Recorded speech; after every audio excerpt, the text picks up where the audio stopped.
Boa tarde, hoje, 18 de agosto de 2025, reiniciamos a leitura do Apocalipse de João, na página 213, primeiro parágrafo. Vemos assim que o autor do Apocalipse indica o adversário do Cordeiro, embaixo, na terra que está passando ao âmbito espiritual, as figuras dos homens se mostram recebendo sua antiga forma animal. Surge a besta de 7 cabeças e 10 chifres, mas surge também seu sedutor, que tem a poderosa força para não permitir aos homens retornar ao sol. Surge o adversário do Cristo.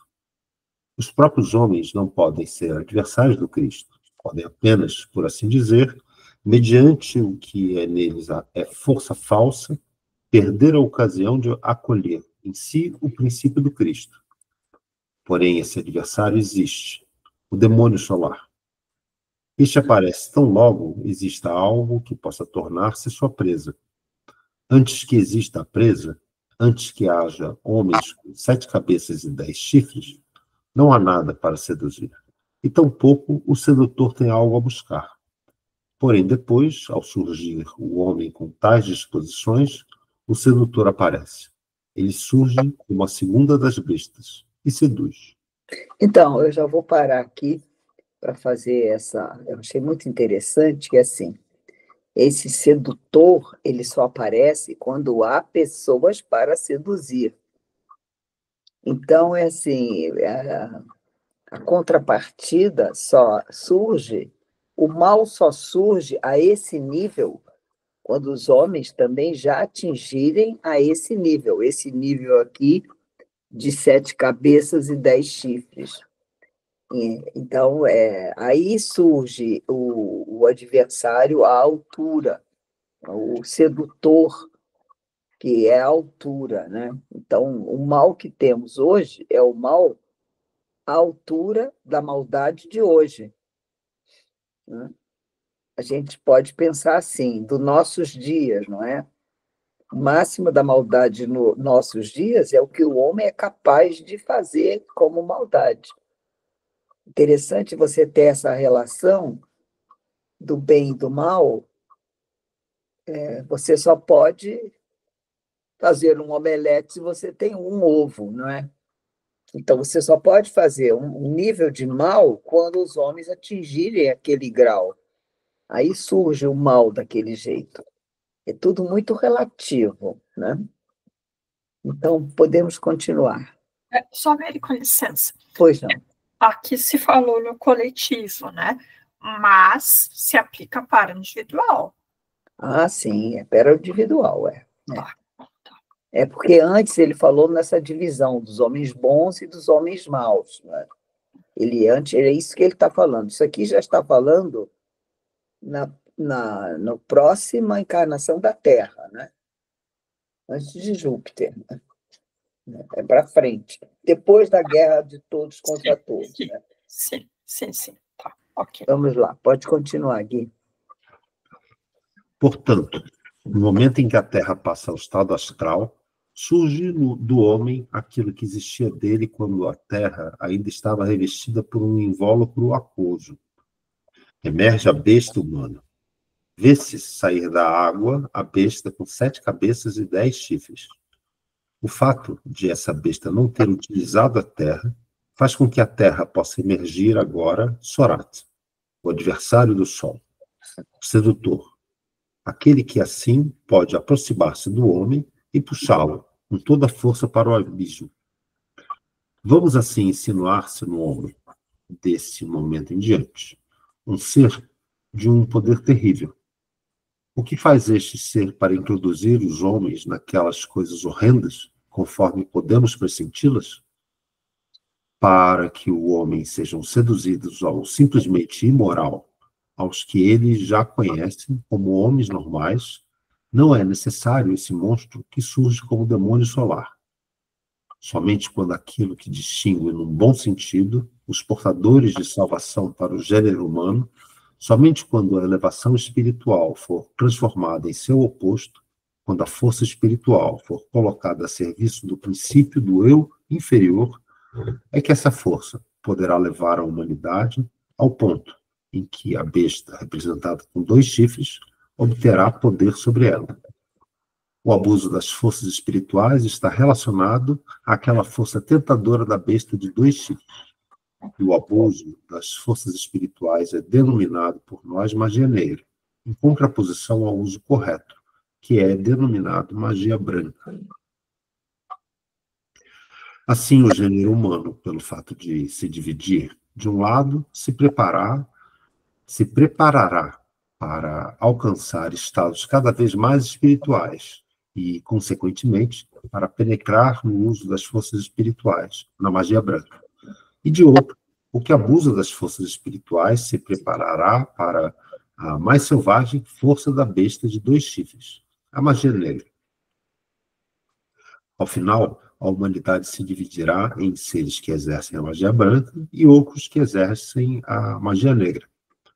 Assim, Então, eu quero parar outra vez aqui, que esse capítulo aqui tem muita coisa muito densa.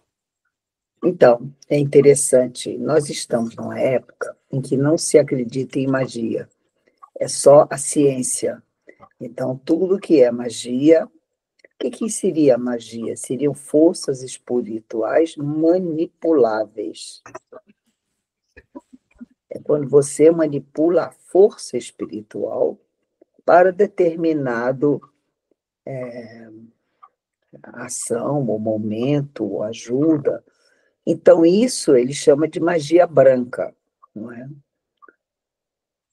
E o resto, quando você faz para prejudicar o outro, ele vai entrar mais explicando mais a magia negra, o que é a magia negra.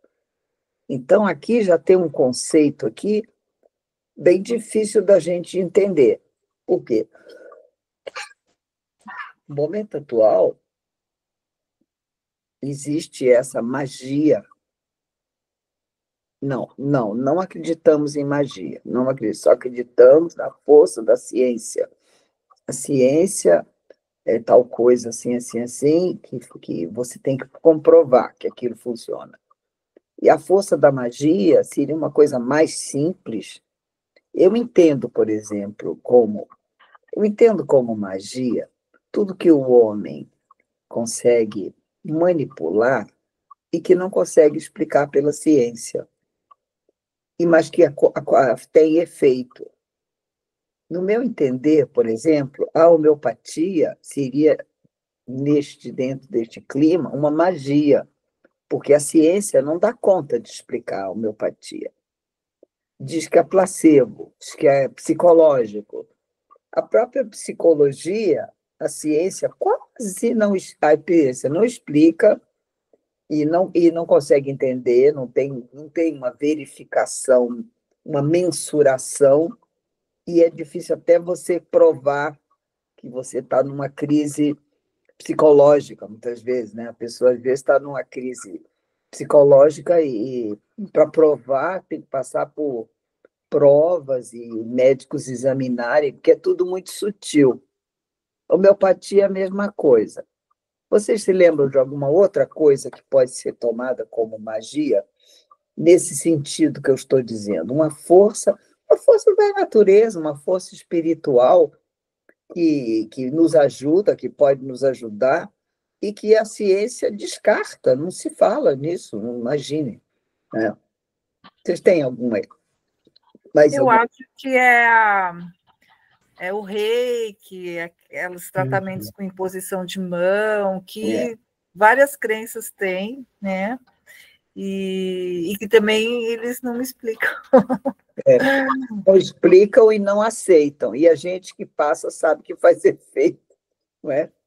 E os herdeiros também, né? As ervas, e pessoal que usa fitoterapia com base empírica, né? Não com base científica.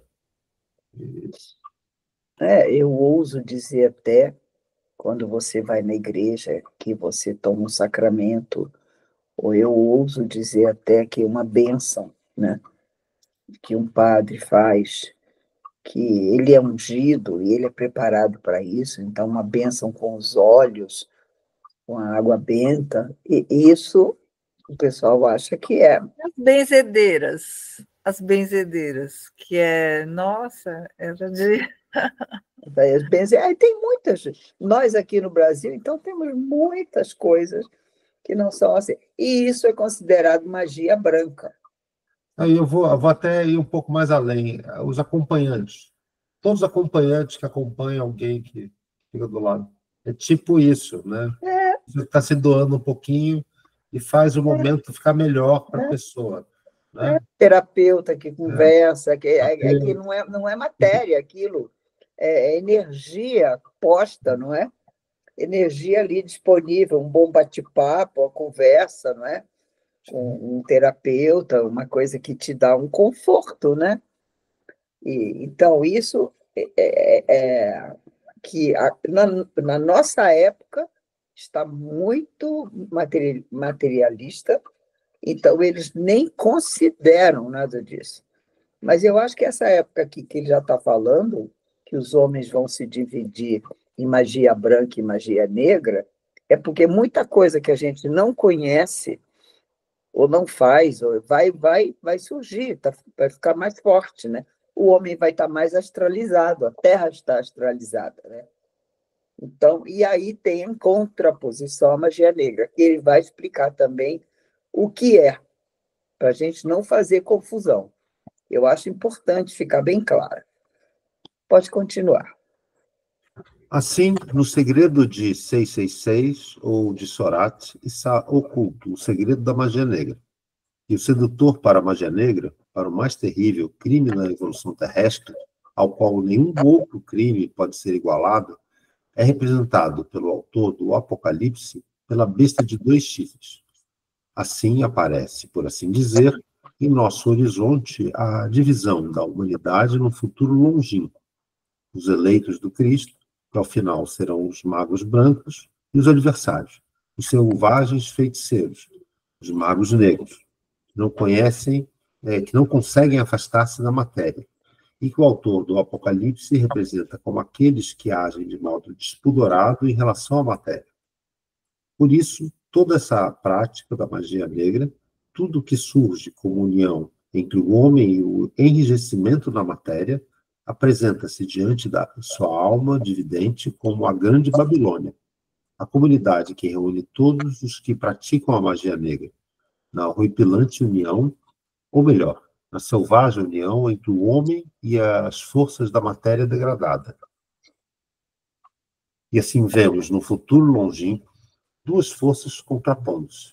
De um lado, os que se deixam integrar aos habitantes da Grande Babilônia, e de outro, os que se elevam acima da matéria, aqueles que, como os homens, se unem ao que se apresenta como o princípio do Cordeiro. De um lado, vemos separar-se na Babilônia o que existe de mais escuro, guiado por todas as forças opostas ao Sol, por Sorax, a besta de 2 chifres. E de outro, vemos a humanidade que se desenvolveu dos eleitos unidos ao Cristo, ao Cordeiro que lhes aparece. De um lado, as bodas do Cordeiro, e de outro, as da Babilônia decadente. Vemos a Babilônia afundar no abismo e despontando para o uso das forças da magia branca. Vemos os eleitos que se uniram ao Cordeiro. E por não apenas reconhecerem as forças espirituais, mas também saberem usá-las magicamente, eles podem preparar para a próxima encarnação planetária, para Júpiter, o que tem na Terra.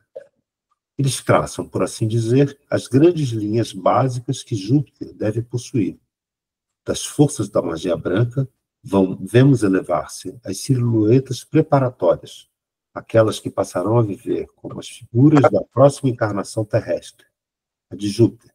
Da magia branca, vemos elevar-se a Nova Jerusalém. Isso. Quer falar alguma coisa? Não, eu quero que vocês estão vendo que vai haver uma divisão, mas essa divisão tem a ver a forma como é utilizado isso que se chama magia, que hoje em dia não usamos, mas que nessa época aqui vai ter uma força, né?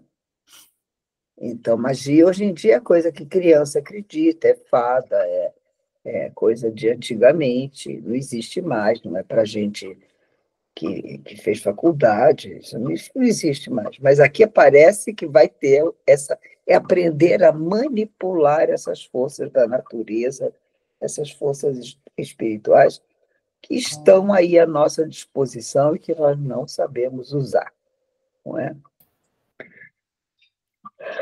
Então, eu só estou chamando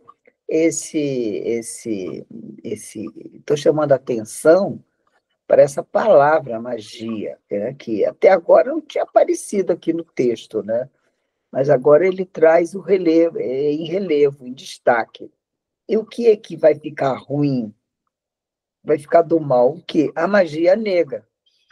Quer dizer, da mesma forma que vão existir pessoas que vão fazer magia branca, vão existir pessoas que vão fazer magia negra. Então, isso. E agora vamos ver o que vai acontecer. Está posto que essas são as armas que eles vão usar, né? Esse é o mundo que vai estar nessa época, né? E é um mundo. Eu acho que quando você fala do mundo da magia, é um mundo muito sutil, né? Muito sutil, né? É praticamente sem matéria, não é? Porque você fazer a magia, que matéria que tem? Matéria espiritual só. Vamos ver o que ele diz mais para diante. Vamos lá. Antes, porém, deve ser expulso, o que é caracterizado por Sorat, 666. Será expulso aquele que está à mercê do princípio da besta de 2 chifres e que, portanto, se enrijeceu na besta de 7 cabeças e 10 chifres. A força por meio da qual o gênio solar faz alcançar a vitória sobre esses expulsos, lançando-os no abismo, é chamada a face do gênio solar. E a face do gênio solar é Micael. No caso, o arcanjo Micael, em hebraico, quem é como Deus. Que se poder-se-ia dizer, como representante do gênio solar, vence a besta de 2 chifres, o sedutor, também chamado o grande dragão. Isso que se manifesta ao vidente é representado pela imagem de Micael, que tem nas mãos a chave do abismo e a corrente, postando-se junto de Deus e mantendo-se acorrentado das forças adversas. Que são o dragão, né? Sim. No esoterismo cristão Rosa Cruz, são assim caracterizadas a eliminação dos que pertencem ao 666 e a dominação do dragão do sedutor.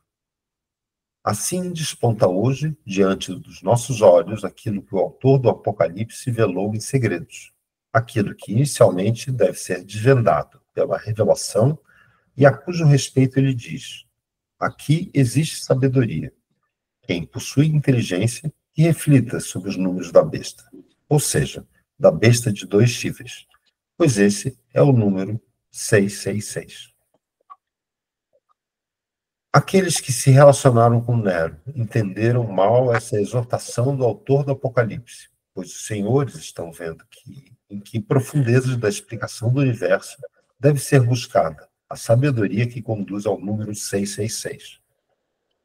Embora hoje tenham precisado esforçar-se para acender a caracterização desse momento, os senhores não devem esquecer que é necessário esforço para compreender os mais profundos segredos. E o autor do Apocalipse inseriu aqui esses profundíssimos segredos de evolução terrestre. Ele os velou por ser bom para os homens que os mistérios mais importantes sejam vertidos em símbolos, pois, abstraindo-se de todo o restante, por meio das forças empregadas para desvendar os símbolos, se alcança muito daquilo que, ao mesmo tempo, nos eleva às próprias forças do bem. Não fiquemos, portanto, aborrecidos por termos precisado abrir caminho através de um esquema numérico. Se os senhores tivessem de assimilar nas antigas escolas aquilo que, em geral, era dado de modo oculto em relação a esses números, antes de ser dada qualquer outra coisa, teriam chegado a saber muito mais. Os discípulos, tinham que calar-se por muito tempo e escutar tranquilamente, à medida que eles eram explicados repetidamente muitos números. 777, 666 e assim por diante. A princípio, quanto ao significado formal, e só tendo compreendido esse significado é que eles podiam conhecer seu verdadeiro e real conteúdo. Acabou esse capítulo. Fim do capítulo 11. O capítulo foi bem denso, não é? Bem isso mesmo. Alguém quer fazer algum comentário? O final é feliz, né? Pelo menos, né? O final, a luz vence e... A luz vence a treva, né, Luiz? Apesar da tensão, né? Não, essa imagem... O João, na verdade, era um grande roteirista, né? O quê? Como é que é? O João era um roteirista. É um roteirista. Mas eu gostei dessa da imagem final do Micael, não é? Micael, protetor da humanidade, e que vai vencer o dragão. Mas engraçado, enquanto eu estava lendo também tudo isso, eu fiquei pensando nessa coisa toda da inteligência artificial, que é uma novidade que está surgindo, né? Aí eu fiquei pensando, né? Isso aí é magia branca, magia negra? Porque alguém está fazendo isso aí. É do lado da magia branca ou da magia negra? Eu hoje li sobre um robô que pode passar por uma fecundação e carregar uma criança em seu ventre. E, no fim, durante 9 meses, e, no fim, nasce uma criança dentro de um robô. O que vocês acham? Isso parece magia branca ou magia negra? Isso, infelizmente, ainda é um episódio de Black Mirror. Isso aí não é verdade. Não, disse que já tem, meu filho. Mas isso é ficção científica ainda. Olha, eu ainda estou naquela visão bem clara. A inteligência artificial não é nem inteligente nem artificial. Alguém fez ela, então ela foi... É verdade. E ela não é inteligente porque ela se baseia no passado. Então, inteligente. Qualquer tipo de atividade de construção de conhecimento baseado na inteligência artificial é uma grande fake news.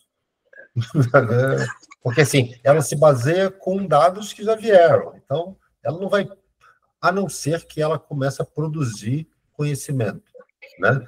Coisa que é muito longe do que se põe. Ou então produzir fatos como isso, né? Porque você poder ter dentro de si, e dentro de si ela tem alguma coisa que se faz sozinha, porque a gestação e a reprodução, se você é feita aí a ovelha Dolly, você bota lá no o outro útero, ele anda, o homem se faz sozinho, como a mãe de aluguel, basta ter o lugar, ele se faz sozinho, né? Mas olha só, o nome que se dá a esse processo é machine learning.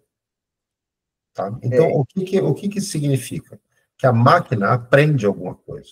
Não é que assim, quando eles falarem que a máquina está reproduzindo, ou está sendo fecundada, ou está, aí eu vou começar a olhar isso aí como algo... Porque, assim, até agora, ela é uma ferramenta... Assim, esse mecanismo é utilizado há mais de 40 anos na comunidade científica para fazer trabalhos repetitivos. Tá? Então, quem domina esse modelo matemático consegue fazer análises laboratoriais muito mais eficientemente do que... É muito simples. Agora, reproduziram isso dentro de uma massa de conhecimento e vendem isso como uma mágica, e que, na verdade, não é mágica, né? Ela, assim, eu utilizei de maneira muito útil, de maneira muito prática, fazendo uma petição para uma ação que eu entrei. E, assim, é muito simples. Por quê? Porque é baseado numa outra petição que alguém fez. Né? Mas eu acho que isso aqui, eu quero Gui, que é o começo de uma coisa. Sim. É o começo de uma coisa. Então, a gente tem que olhar para tudo isso, né? Então, mas respondendo a sua pergunta, por enquanto, a imagem que se dá a ela não é de magia branca, não. É magia negra. Magia negra, mas isso Porque, assim, gera-se um monte a serviço de quem conflito, isso vai ficar? A serviço de quem, né? Então, gera-se o conflito, gera-se a perda material efetiva de pessoas, de empregos e tudo mais. Agora, o uso que pode ser dado a ela é luminoso. É absolutamente luminoso. Usando ela de maneira apropriada. Depende de quem usa, né? É isso. Mas como tudo na vida, né? Depende de quem usa, tá bom. Acho que a única coisa que você não justifica, isso é com uma arma letal, né? Porque quando você usa, mata. Então, assim, não dá para justificar a existência de uma arma, para mim é difícil. Agora, assim, todo o resto dá para justificar, né? Mas você, com o carro, você pode ter um acidente e eliminar vidas. Mas, ao mesmo tempo, ele tem uma utilidade quando bem utilizado, com responsabilidade. Com faca, você pode matar, faca. pode passar manteiga no pão, né, Gui? É isso, basicamente isso. É uma coisa, né? Só não dá para justificar um revólver. Revólver não dá para justificar. Não dá para passar manteiga no pão, não dá. Tá bom, então vamos continuar, começando a ler o segundo. 12. A primeira e a segunda mortes, o novo céu e a nova terra, a origem do Apocalipse. Vamos lá. Quem considerasse com seus sentimentos as explicações defrontadas no final da conferência de ontem, poderia ser tomado por laivos de angústia pelo destino da humanidade futura. Ontem foi preciso expor diante de suas almas uma imagem desse futuro do homem. De um lado, deveras poderosa e prometendo a bem-aventurança, uma imagem correspondente à existência daquele homem futuro, que tiver compreendido a missão dos tempos atuais na Terra, que tiver acolhido em si o Espírito do Cristo e, por isso, tiver podido acompanhar a necessária espiritualização da nossa Terra. Uma imagem majestosa e sublime daqueles homens que, no cristianismo esotérico, são geralmente chamados de os redimidos, ou mesmo, como uma expressão não totalmente adequada, os eleitos. Mas também teve de ser apresentada às suas almas a contra-imagem, a imagem do abismo, em que se encontra uma humanidade que não esteve em condições de acolher o Espírito do Cristo, tendo ficado presa na matéria, tendo sido, por assim dizer, excluída do processo de espiritualização que leva ao futuro, tendo caído fora da terra espiritualizada e, em certo sentido, indo apartados dela ao encontro de um destino terrível. Quando a besta das 7 cabeças e dos 10 chifres nos fita no abismo, seduzida pelo outro ser terrível, a besta dos 2 chifres, sem dúvida, essa imagem suscita medo e terror, tanto que poderíamos perguntar: não será a providência dura e pouco sábia ao conduzir certo número de pessoas a um destino tão terrível, ao condenar um certo número de pessoas ao abismo do mal? E ainda, não converia mais a uma sábia providência desviar, desde o princípio, esse terrível destino? A essas perguntas pode-se responder inicialmente de forma um tanto abstrata e teórica, e para quem consegue sentir o teórico, isso já significa, de fato, bastante. É extraordinariamente sábio que a providência se haja empenhado em esse terrível destino possa estar diante de um certo número de pessoas com uma possibilidade. Pois, se não fosse possível ao homem deixar-se levar para o abismo do mal, tampouco seria atingível para aquilo que, de um lado, denominamos amor, e de outro, liberdade, pois, para o ocultista, a liberdade está, de fato, ligada de maneira indivisível ao conceito de amor.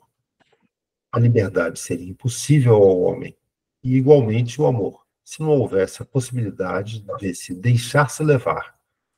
Um homem que não tivesse a possibilidade de escolher entre o bem e o mal, por sua própria decisão livre, seria um ser conduzido pela coleira a um bem que necessariamente deve ser alcançado.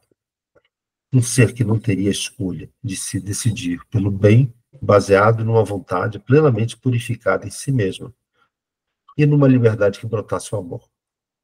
Para o homem ao qual não fosse possível seguir o monstro de 2 chifres, também seria impossível seguir a Deus, com base no amor que brotasse dele mesmo.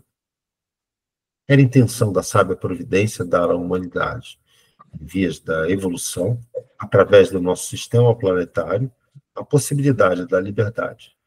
E essa possibilidade da liberdade não podia ser dada sob nenhuma outra condição senão a de que o próprio homem tivesse de escolher livremente entre o bem e o mal. Isso aí. Quer dizer alguma coisa? Eu fico pensando nos jovens, né, que pensam que liberdade é fazer o que quer, né? E fico nessa responsabilidade da liberdade, né? Você vê que responsabilidade você tem que deixar acontecer isso, ó. Tem que ser permitido uma má escolha para que haja verdadeira liberdade. Isso aqui é profundo, né? Então, mas só que assim, o conceito é diferente aí. A expressão de de qualquer forma vai passar por um filtro, mas esse filtro é humano. O homem que vai escolher se ele vai ouvir ou não. Então, isso aí tem muito a ver com o que está sendo dito aqui. Tá? Então, assim, os argumentos do uso e da palavra da liberdade encaixam muito bem para o sentido de você doutrinar as pessoas pela palavra da Bíblia. Não tem direito. Isso aí Você como não tem um direito de espelho, fazer isso, né? Você tem que deixar que o outro escolha sozinho, né? Conheça, mas doutrinar nunca. Você pode esclarecer, ensinar, Então, mas, sim, iluminar o conceito bíblico, mas doutrinar, você não pode dizer, olha, o certo é isso aqui.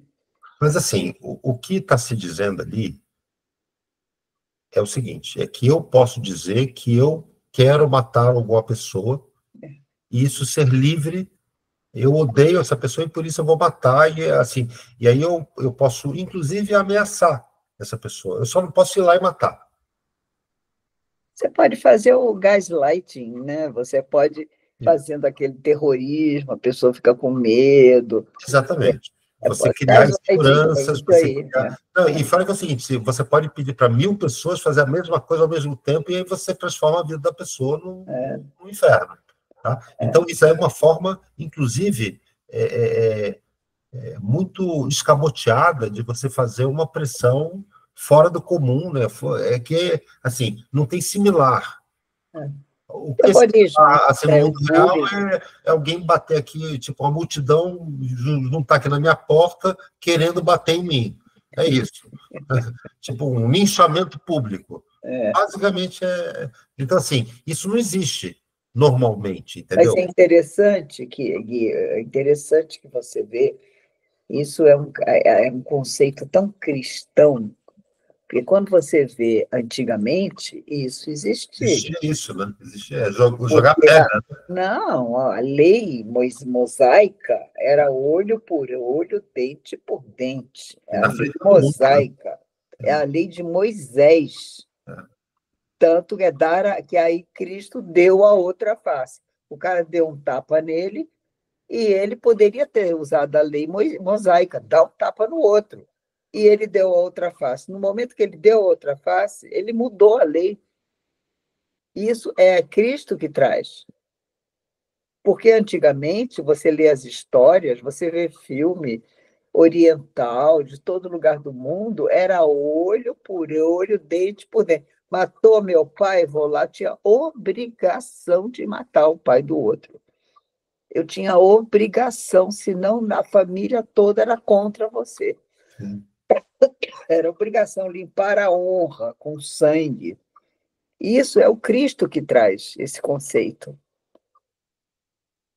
É preciso ser falado isso também, né? Sim.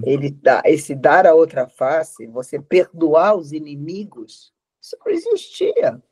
Não existia em nenhuma cultura antiga. O inimigo é inimigo, fica lá, vou lá, te mato, e fica nisso, mata um, mata o outro, mata um, mata o outro, até se exterminar. Não existe, não existia, era o contrário. Agora, o que é curioso é que o que ele fala é que, assim, o homem não seria igual se não tivesse que fazer essa escolha, passar por isso, né? Então, ter essa tentação, de um lado, e ter a noção de que, apesar de você ganhar nada, você está ganhando muito aqui. E, por outro lado, você está perdendo só experiências sensórias e essa coisa tentadora Mas isso aí foi, eu acho que um dos motivos do sucesso do cristianismo, né? Ele trouxe um outro conceito moral, né? No Uhum. momento que você não mata o outro te mata, pode te humilhar, você ganha uma força moral, né? Quando você não faz a mesma coisa para o outro, pegar essa prestação de contas, né? Não, mas olha só, ele está falando aqui, por exemplo, que aqueles que vão seguir a besta vão se aliar à matéria, É, tá? O que Cristo faz com a matéria, mãe? Divide. divide. Com onde, por exemplo, você quer? O pão, o vinho, É, o peixe, distribui. distribui, divide. Nada de ninguém aqui, nada, não, é bem comunista, bem, né? Mas assim, o que é interessante é justamente o seguinte, né? É aquele negócio, né? Quando eu dou um pão para o pobre, me chamam de santo. Quando eu Mas pergunto por que tem a pobreza, me chamam de foi comunista. o Dom Sim. Helder que disse. E se você colocar isso é o contrário, Gui, dizer que o comunismo se baseou no Cristo. Então, Tá? mas, mãe, o que eu estava ali falando do filme é muito curioso, que o Lula, ele chega num certo momento e fala assim, o grande problema do socialismo foi não adotar a religião, tentar se separar da religião como se... Materialismo, ficaram materialistas, né? Mas a religião deles era ciência, né? Sim. Eu vi na Rússia a igreja onde eles tiraram, lá no meio de Moscou, eles tiraram todas as imagens, tiraram tudo e no meio puseram o quê? O pêndulo de Foucault. Era assim, era para ser o templo da ciência. A igreja mais importante, se não me engano, é Pedro e Paulo, o nome da igreja. Tinha lá, vi as fotos, né? Eles têm as fotos do lugar, com o pêndulo de Foucault, bem no meio da igreja. Tiraram os bancos, tiraram tudo, a igreja é assim bonita, redonda, puseram o pêndulo de Foucault, e o pêndulo estava lá. Então, isso aí eu já não sei se foi o erro deles, mas pelo Não, que não, é que tem a esse gente, momento aí no filme. pelo que a gente está vendo aqui, o momento que a gente está vivendo é esse, né, Gui? É o Sim. momento que a gente está vivendo. Assim, a gente vê muito bem aqui nessa hora que, por exemplo, é uma bobagem assim, que a gente passou agora, a eleição do Papa. Todo mundo aceita, todo mundo acha bonitinho, fumaça branca, na realidade, o pessoal acha aquilo uma palhaçada, né? Eu li, que bobagem, esse homem aí todo vestido com essas coisas, essa igreja caquética caindo aos pedaços, isso tudo é uma besteira, quer dizer, esse é o nosso momento, tudo é espetáculo, né? Não tem, o Papa é uma personagem do mundo, né? Tirou aquela, não, ele não é o chefe do espiritual, né? Ninguém espera que ele seja coisa nenhuma. Ele não enchendo muito saco. O Papa não enchendo muito saco de ninguém. Fica lá quieto no lugar dele, falando as bobagens dele. Isso é o que todo mundo fala. É o que todo mundo sente, né? Não existe na nossa... Não existe. Eu não sei quem de vocês aqui disse, uma vez aqui no próprio grupo, eu não tenho com quem falar sobre vida espiritual. Teve alguém aqui que deu esse depoimento. Eu não tenho com quem falar. O único lugar onde eu posso falar de vida espiritual é aqui. Mas é verdade, né? A gente ainda está aqui em busca de uma coisa que não é, que a tendência é para a matéria, né? Para o materialismo, para a ciência, para as coisas desse nível, né? A grande tendência é essa, né? É o Vale do Silício, é o novo Vaticano do mundo, né? É. Se lembra quando nas famílias cada um tinha um advogado, um médico e um padre? Lembra disso? Não tem mais. Médico ainda tem, advogado muito difícil. E padre nem se fala. O mundo espiritual saiu do assunto aqui, né? Só nós aqui continuamos insistindo aqui em entender essas coisas, não é? Na minha família teve um padre mesmo. Meu tio do meu pai era um franciscano. Ah, que bonitinho. Ele fez o casamento do meu pai com a minha mãe. Mas é outra geração, como você falou, né? Na nossa Atualmente, nossa família também temos um padre. E o nosso padre é apenas Dom Helder, né? Que é Dom Helder. Uau! Que nível de padre! Mas é da geração da minha avó, né? Dom Helder Câmara, minha mãe é Câmara, eu sou Câmara, ele era primo da minha mãe, né? Minha mãe assistiu ele tomar batina e assistiu tudo, acompanhou, enfim, era primo, né? Era o primo padre da família, era ele. E o sonho da minha mãe é que eu me casasse, que o Dom Helder me casasse, né?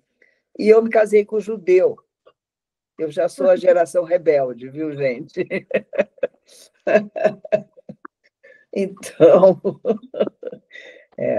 depois disso, não teve mais nenhum padre na família, não. Tinha um padre e uma freira.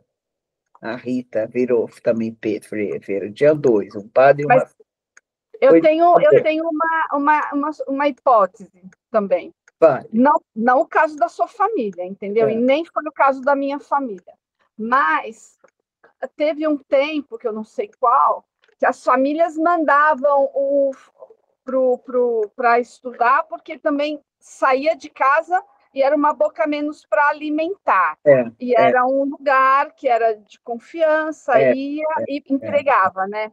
E agora, eu acho que as famílias estão no movimento contrário. Vamos supor, se o jovem falar que quer, a família pensa em dinheiro, em empreendedorismo, sei lá, em outras coisas, e acha que é melhor ele tentar a vida do que ir ficar limitado a ser padre. Então, antes era uma escolha das famílias, e agora é uma... Né? Não, e dizia que mãe de padre, pai de padre, não ia para o inferno. Todo mundo queria ser mãe de padre, porque não vai para o inferno. É uma garantia de não ir para o inferno, Glória. Glória, eu assim, só vou discordar um pouquinho, no sentido de que viver isso muito, muito próximo, na verdade, essas famílias colocavam esses filhos nos seminários no intuito de ter estudo. Eles, na verdade, precisavam manter esses filhos através de doações de comida, né? Ou até mesmo quando tivesse dinheiro também. Então, era lá, se levava tudo que era produzido na agricultura, era no interior, estou falando da minha experiência aqui no Sul, era mantido, mas era uma grande oportunidade de estudo. Então, eu conheço assim, dezenas que passaram por ali, foram até o curso de teologia, antes da teologia, filosofia, por exemplo, a formação da faculdade, caíram fora. Né? Então, ia cair fora. Isso que eu falo, era uma necessidade, né? A minha irmã, que estudou em escola de padres, a faculdade era ligada, agora eu não sei dizer nem o nome, esqueci. Mas ela teve vários seminaristas na faculdade, largaram o seminário e casaram, quer dizer, já tinha passado por toda uma formação prévia, né, Bel? E teve essa coisa muito grave que foi a pedofilia, que apareceu nas comunidades, né?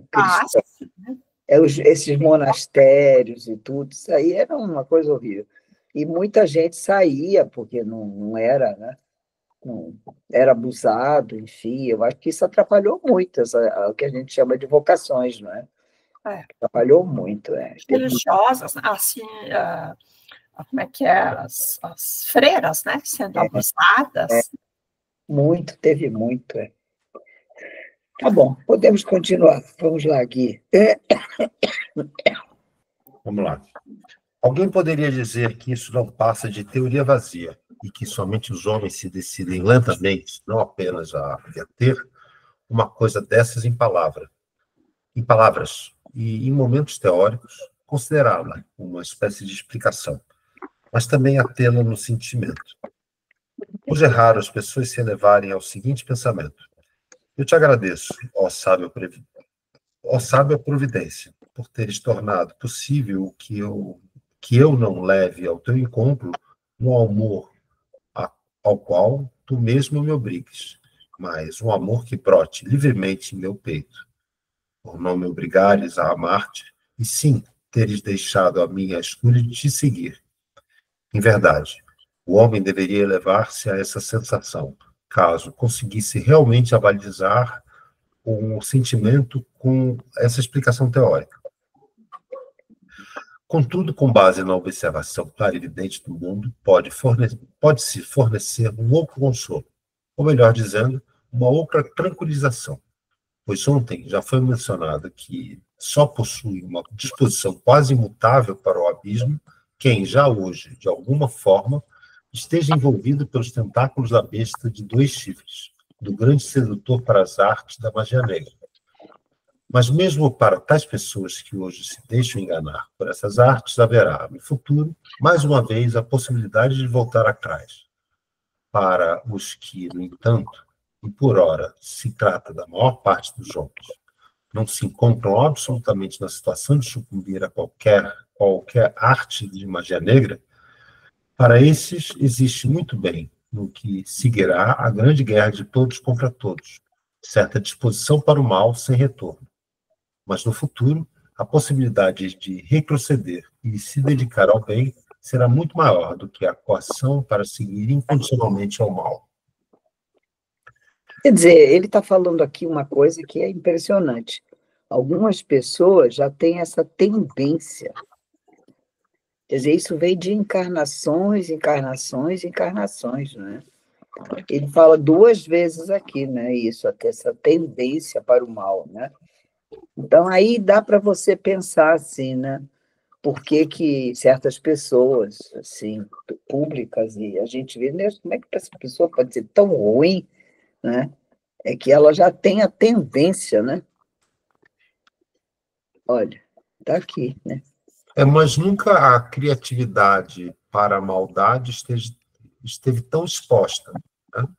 A facilidade, né? Se mostra a maldade e até a criatividade além da conta da maldade, porque muitos filmes esbarram até naquele negócio da bizarrice, né? Aquele sangue explodindo, aquelas coisas todas, e que, de certa maneira, normalizaram, né? Uma certa disposição para o mal sem retorno. E também tem essa coisa também que eu acho. Mas assim, as pessoas gostam de ver isso, né? Vocês não acham que as pessoas gostam de ver essas coisas? Eu acho que tem um certo... Por que as pessoas veem esses programas com um vídeo de outro matando o outro? Assim, eu não consigo nem olhar as cenas, eu falo, pô, meu... Não, eu acho que as pessoas já têm, como é feito assistir uma tourada, por exemplo. Começa daí, começa a torturar gato, gente, criança que tortura gato, entendeu? Não é? Eu acho que são emoções, procurando emoções fortes, né? Coisas assim, né? Sensação de poder dominar o outro, né? De você matar o bicho forte, o touro imponente, forte, e você vai lá enfrentar e mata. É tudo uma coisa, uma alegoria, né? É uma alegoria, não é? que já mostra... O boi não é tão legal, né? Se é um boi, a alegoria meio... né? Parecendo com fim, né? Parecendo com morte. Fica na frente do touro bravo para tu ver uma coisa. Acho que o touro tem todo direito de se defender também, sabe? Todo direito de dar umas patadas lá. Enfim. Vamos continuar. Vamos lá. Mas, quer dizer, existe uma certa disposição para o mal. Isso a gente não deve... Agora, as pessoas, às vezes, tem pessoas que fazem crimes horríveis, por exemplo, ele era tão calmo, ele era tão tranquilo. Tinha alguma coisa escondendo, né? Tinha uma disposição para o mal, né? Bom, fala. Pode continuar. Vamos lá.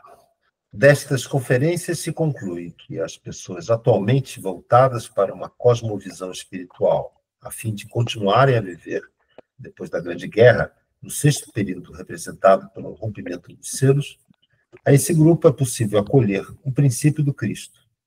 Elas poderão acolher os elementos espirituais que estarão predispostos durante a época indicada como Comunidade de Filadélfia. Poderão viver na próxima época com uma forte tendência à espiritualização. Quem hoje se volta para uma concepção espiritual acolhe em si poderosas disposições para empreender o caminho ascendente. Não se pode absolutamente negar o quanto é importante. Já nos dias de hoje, certo número de pessoas não esteja surdo à anunciação da assim chamada cosmovisão antroposófica, e de maneira consciente traz à humanidade as primeiras disposições para a vida espiritual, ao passo que outrora isso ocorria de modo inconsciente. O importante é que essa parte dos homens acolha a primeira disposição consciente para o movimento rumo ao alto. Então, aí ele dá a contrapartida, né? Também algumas pessoas têm a disposição consciente para atender a esse chamado do Cristo, né? Então, assim como algumas pessoas já se manifestam conscientemente uma tendência para o mal, então agora também já tem essa tendência as pessoas que já estão procurando, né? E as pessoas que não estejam surdas à anunciação da cosmovisão antroposófica, as pessoas que têm paciência de ficar aqui estudando, né? Não estão surdas ao chamado, né? E que se dispõem a estudar, a ler, então, mostra uma certa predisposição para esse chamado, e assim sucessivamente. E isso ocorria antigamente inconscientemente, agora, a partir de uma certa época, então será consciente, né? Você vai optar, eu acho que é depois da guerra, não é? Você vai optar, então, mas eu acho que quem já tem essa predisposição agora dificilmente vai mudar, não é? Não, acho que a gente tem que pensar que pode mudar, né? Mas eu acho que esse jeito mais certinho seria falar que depois da guerra ele vai optar. É aquilo lá que depois da guerra vai ficar claro, não é? Ele vai estampar no rosto o que ele é. Não vai ter que ser sujo, né? Não dá para ser como que é raposa, né? Pele de coelho, aquela coisa. Até agora é inconsciente. Você gosta, simpatiza, vem e gosta do estudo, do que você leu, né? Tem gente que não aguenta, tem gente que não consegue, tem gente que para, né? E deu utilidade para a sua vida, você se aproxima, mas no futuro vai ser consciente, você vai optar. Ou você fica de um lado ou fica do outro, não tem jeito, né? Estou entendendo assim, né? Pode continuar, Gui. Sim. No entanto, pelo fato de hoje um pequeno grupo se separar para fundar uma grande irmandade destinada a sobreviver ao período dos selos, também será encontrado remédio para as outras pessoas, que hoje ainda permanecem surdas à anunciação da cosmovisão antroposófica. Pois até a guerra de todos contra todos, nós teremos de percorrer ainda muitas encarnações das almas de hoje, e outras mais, até o ponto decisivo, depois da Grande Guerra. E mesmo depois, para a época dos selos, deveremos experimentar diversas transformações. E os homens terão muitas ocasiões de abrir seu coração à cosmovisão espiritual, que hoje flui através do movimento antroposófico. Haverá frequentes ocasiões, e os senhores não devem acreditar que as ocasiões do futuro venham a ser somente como as que existem hoje. A maneira pela qual nós estamos hoje em condições de anunciar a cosmovisão espiritual aos outros homens é algo ainda muito frágil. Hoje, mesmo se uma pessoa pudesse falar de forma que sua voz ressoasse imediatamente como o fogo do espírito, isso ainda seria algo frágil em comparação com as possibilidades que existirão nos corpos futuros, altamente desenvolvidos, para indicar a seus semelhantes um movimento espiritual. Quando em épocas futuras a humanidade, como um todo, estiver cada vez mais evoluída, haverá outros meios pelos quais a cosmovisão espiritual poderá penetrar nos corações. Então, a palavra mais flamejante de hoje será diminuta e fraca diante do que, no futuro, atuará para dar a possibilidade da cosmovisão espiritual a todas as almas, que ainda hoje vivem em corpos cujos corações são insensíveis a essa cosmovisão espiritual. Quer dizer que tem muita chance ainda, né? A pessoa tem ainda de seguir esse caminho, né? Vai ficar mais, eu acho que o corpo vai estar mais preparado para receber, não é? Ele diz que ainda vai passar por muitas modificações, né? Talvez a gente tenha um corpo mais preparado, né? A voz mais alta, mais clara, a gente seja mais, né, arauto de Deus, mas de uma forma mais assim, mais óbvia, né? Bom, vai ter a marca na testa, né? A estrela, né? Que a gente, quem é do lado do bem, né? Com licença, acho que tem alguém com o microfone aberto. Ô, Glória, não é você? Eu estou com o microfone aberto, mas eu não estou fazendo barulho. Não, eu sei, mas vocês ouviram, né? Acho que tem alguém. Agora ela fechou o microfone. Vamos continuar. Nós estamos no início do movimento espiritual. Ele crescerá e será necessária muita obstinação, muito enrijecimento para fechar os corações e as almas diante das poderosas impressões do futuro. As almas que hoje vivem em corpos providos de um coração capaz de escutar e sentir a cosmovisão antroposófica preparam-se, com isso, para no futuro viver em corpos nos quais lhes será dada a força para servir a seus semelhantes que até então não tiverem tido a possibilidade de sentir, bater seu coração dessa forma. Nós somos apenas os preparadores dos preparadores, e nada mais.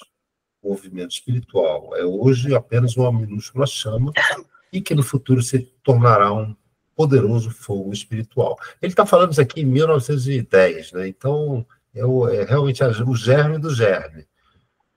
Hoje em dia o movimento ligado à antroposofia já cresceu, já diminuiu, está crescendo de novo. Mas não tanto como ele esperava, sabia, né, Gui? Sim, não tanto quanto ele esperava. Ele esperava que a antroposofia, 100 anos depois, já fosse algo muito mais poderoso. Né? Não, mas se você for pensar em termos de educação, é ainda o segundo maior movimento pedagógico do planeta depois das igrejas, das escolas confessionais. E a gente já está vendo pessoas famosas, né? Pessoas com uma atuação. Então, mas eu acho assim que ela se mantém restrita porque ela fez uma opção. Não, mas, por exemplo, outro dia eu fiquei bem contente de saber que o Jamil Haddad, vocês conhecem essa pessoa, o Jamil Haddad? Ex-aluno. Não, Jamil Chad, desculpe, é Jamil Chad. Ele foi um aluno Waldorf, então ele tem outra cabeça, né? Ele é um jornalista muito conceituado e muito ético e muito humanista, né? Sim. Defensor dos direitos humanos. Mas, assim, eu acho também que tem uma inserção muito grande na agricultura. Tem. Né? Mas não sob o guarda-chuva da antroposofia, mas sim sob os selos de qualidade lá que fizeram. Mas também tem, né? Muito artista que foi aluno Waldorf, né? Artistas. Tem muito artista também, no mundo todo, no mundo todo. Então, eu acredito assim que tenha, mas assim, é que a antroposofia fez uma opção pelo ticket alto. Entendeu? As pessoas não conseguem pagar aquilo. Né? Então, assim, tem alternativas? Tem, mas são alternativas bem diferentes. Né? E aqui no Brasil, pelo menos, é um consumo de elite. Né? Infelizmente, a gente tem que... ainda que o conhecimento esteja aí disponível para todo mundo, não é qualquer um que consegue consumir um remédio da Veleda ou alguma coisa parecida. Né? Vamos ver. Vamos continuar. Tá. Se colocarmos essa outra imagem diante da nossa alma e nos compenetrarmos com ela, percebendo-a adequadamente, suscitaremos em nós um outro sentimento, uma outra possibilidade de conhecimento desse fato. Hoje se trata daquela que denominamos magia negra, a mercê da qual, de certa maneira, os homens podem ficar, seja consciente ou inconscientemente. Os que hoje vivem seu dia a dia sem serem absolutamente tocados pela cosmovisão espiritual, vivendo em seu cômodo torpor cotidiano, dizendo que me interessa o que dizem os antropósofos sonhadores, têm mínimas possibilidades de entrar nos círculos da magia negra. Eles apenas perdem hoje a oportunidade de futuramente ajudar seus semelhantes nos esforços de alcançar a vida espiritual. Para eles próprios não é perdida muita coisa. No entanto, os que agora começam a aproximar-se da vida espiritual de maneira imprópria, assimilam as primeiras disposições para algo que poderia ser chamado de magia negra. Existem bem poucos indivíduos que já tenham, hoje, sucumbido à magia negra, naquele terrível sentido em que, na realidade, se deve falar à humanidade a respeito dessa arte medonha. Os senhores compreenderão melhor que isso esteja realmente acontecendo se eu lhes der, e é o que basta, uma ligeira indicação de como a magia negra é cultivada de maneira sistemática. Então verão que podem passar por todos os seus conhecidos, próximos e distantes, sem encontrar nenhum que julgasse incapaz de, já hoje, tender a tais artes. Todo o resto não passa, no fundo, do mais puro amadorismo, que nos períodos seguintes poderá ser facilmente exorcizado. Já é suficientemente prejudicial que, em nossa época, sejam às vezes apregoadas coisas para lograr os homens.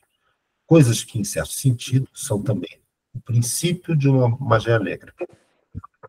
Também é prejudicial serem introduzidas determinadas concepções que, mesmo não pertencentes à magia negra, representam certa tentação.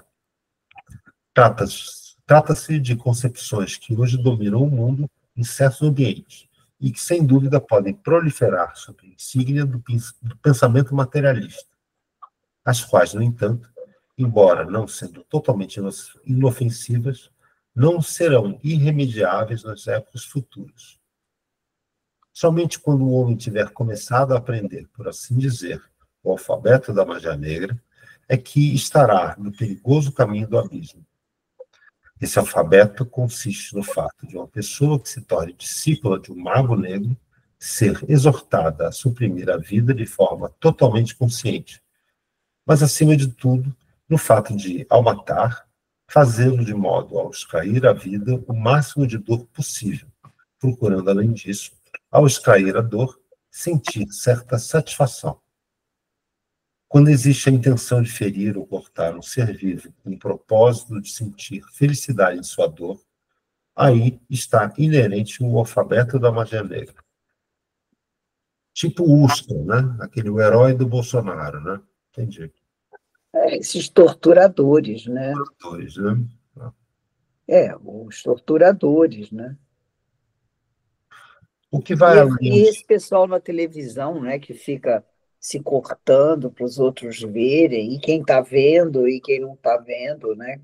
Ficam fazendo, tem esses canais, né? Sim. Bom, vamos terminar esse parágrafo e a gente conversa. O que vai além disso não pode ser abordado, mas os senhores já o considerarão bastante terrível se lhes for dito que o aspirante à magia negra deve cortar e esfaquear carne viva, não como faz o vivisseccionista.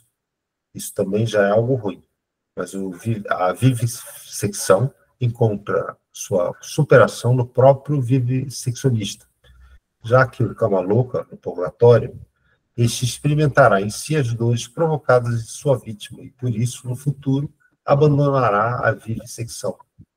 Mas quem corta e fere a carne de maneira sistemática, experimentando prazer nisso, começa a tomar caminho descendente da magia negra. A ele é dada, assim, a possibilidade de se aproximar cada vez mais daquele ser, da besta de 2 chifres. E aqui a gente para, porque também o tempo já foi mesmo. Agora, enquanto eu li, eu tive aí um pensamento. Quando a gente fala, assim, por exemplo, de economia, né, que a gente fala sobre economia real, nós todos temos um contato com a economia real, né? É o carro, é o supermercado, são os produtos, é o telefone, tudo aquilo que representa um custo de fato. Mas hoje a economia não é real, a economia é financeira, né? Hoje em dia você tem muito mais dinheiro do que coisas que se possam comprar, né? Então, me parece ser muito próximo a essa vivissecção, né? Onde o cara, através de decisões financeiras, ele não tem contato com a consequência do seu ato. Literalmente, ele faz os outros sofrerem sem ter necessariamente você ter, né? Mas aqui tem uma coisa a ver com a carne e o sangue. Eu não sei se é aqui que ele vai falar, mas eu já vi em outro livro dele, ele diz que a magia negra sempre é feita com sangue, entendeu? Não são coisas assim teóricas Mas assim, quando você vê, por exemplo, o que o dinheiro faz com as empresas frigoríficas, por exemplo, você está assim, é uma desumanização do consumo Eu não digo a você que não seja uma tendência para o mal. Mas ele está falando aqui um exemplo de magia negra. Magia negra é quando entra... do cara que tem prazer em cortar carne, coisa com sangue, coisa assim. Agora, por outro lado, enquanto você estava lendo, eu me lembrei de uma outra coisa que está acontecendo na humanidade, e talvez poucas pessoas da nossa condição saibam. Existe um grupo do qual esse Elon Musk faz parte, que são... eu esqueci o nome deles agora, eu preciso tomar nota. Eles pertencem a uma seita, uma filosofia estoicista, e eles têm o seguinte, são, de preferência, homens muito ricos, e eles têm um plano. O plano é assim. Esse eu achei pura magia. Teoria da conspiração. Teoria da conspiração. Não, esse aí é demais. É assim, porque a vida inteira os ricos doaram para os pobres, a Igreja Católica, por exemplo, doações e tal, ajudar a fazer vai lá, doações para a África, para os pobres, essa caridade, Cruz Vermelha, não sei o quê. Pobre não vai sair da pobreza. Pobre não tem jeito. Quando é pobre, não tem jeito. Então, é melhor deixar os pobres morrerem e fazer uma civilização para os ricos, já, direto. Em vez de procurar melhorar as pessoas, então dizem que Gaza é essa experiência de eliminar, nem salvar, nem nada, nem restaurar nada. Elimina a raça, entendeu? Por isso que por isso que ninguém faz nada. É uma raça, aí em cima você já constrói uma outra civilização que começa da classe média alta para cima. Assim, tipo assim, pobre não tem jeito, pobre vai morrer mesmo. E é esse grupo que é assim, a favor dos ricos brancos e da tecnologia. Tem um pessoal que é ligado muito ao Vale do Silício, entendeu? Assim, é pensado isso. Isso que eu acho que eu acho que magia negra tem muito a ver com esse pessoal que pensa tecnologicamente. Por isso que eu falei da inteligência artificial. É uma coisa fria, é uma teoria fria para o mundo. Em vez de ajudar os pobres, você pega esse dinheiro, deixa lá, eles vão morrer mesmo, que eles não têm jeito, pobre tem sempre, entendeu? E aí, a partir disso, a gente melhora daqui para cá, entendeu? Cuida dos ricos. Isso eu acho magia negra, entendeu? Você pensar que você pode eliminar populações inteiras, só deixar morrer de fome, ninguém ajuda, pronto, deixa lá. Bota lá. Só de pensar como esse modelo é concentrador de renda e faz com que esses malucos tenham capacidade de executar um plano desse. Para eles, isso, para mim, é a própria magia negra. Isso aí para eles, essa Minha Casa Minha Gente, por exemplo, como é esse negócio, Fome Zero, isso tudo perda de tempo. Perda de tempo. É perda de tempo. Você fica ajudando, eles não vão sair dali, entendeu? Deixa morrer e ali em cima a gente faz uma coisa melhor.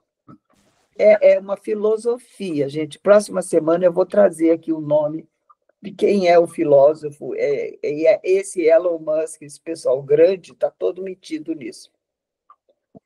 Racistas. Totalmente racistas. Totalmente genocidas. É genocida, né? Não é nem prazer mesmo, né? É genocida, né? O cara gostava de fazer festa com menininha, né? Então, enfim. É isso, gente. Então, com isso, concluímos hoje. Tem muito o que pensar, né? Temos muito o que pensar, né, hoje. Tá bom. Você vai ler a... Vou ler. Bom.